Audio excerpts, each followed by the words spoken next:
ৰূপ এতিয়া আহোঁ অষ্টম ৰূপলৈ মহাগৌৰী মা নৱদুৰ্গাৰ অষ্টম ৰূপ হৈছে মহাগৌৰী মা এই মহাগৌৰী মা কোন কেনেকুৱা আপুনি গৌৰী মাক চাওক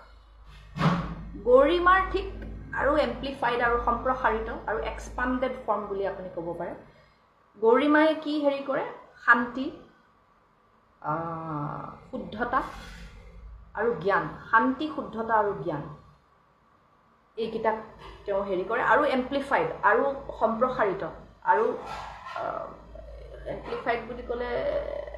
মই এইখিনিতে মই অসমীয়া কিছুমান ৱৰ্ড পাহৰি যাওঁ শব্দ ক্ষমা কৰিব ইয়াৰ মানে এইটো নহয় যে মই অসমীয়া নাজানো বহুত ডাঙৰ মানুহ মই খুব দুখ প্ৰকাশ কৰিছোঁ কিন্তু সেয়া আজিকালি আমি ব্যৱহাৰ কিছুমান শব্দ নকৰোঁ কাৰণে আমি পাহৰি যাওঁ তো মাজে মাজে মই ইংৰাজী শব্দ ইউজ কৰিছোঁ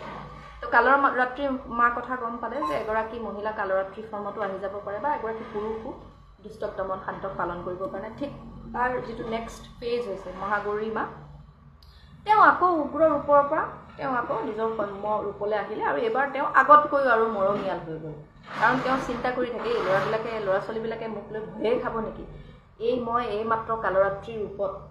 দুষ্টক দমন কৰিলোঁ সেইটোকে আকৌ ভাবি পেলাই ল'ৰা ছোৱালীকেইটা মোৰ ওচৰলৈ আগ নাবাঢ়িবই নেকি আকৌ মৰম পাবলৈ মাকৰ অন্তৰ আকৌ একদম মৰম দিওঁ কৰি থাকে আপুনি ভাবি চাওক এগৰাকী যেতিয়া মাতৃ হয় শাৰীৰিকভাৱে তেওঁৰ বক্ষত তেওঁৰ কি বুলি কওঁ এতিয়া যেনেকৈ আপোনাৰ দুগ্ধ আহে সন্তানৰ কাৰণে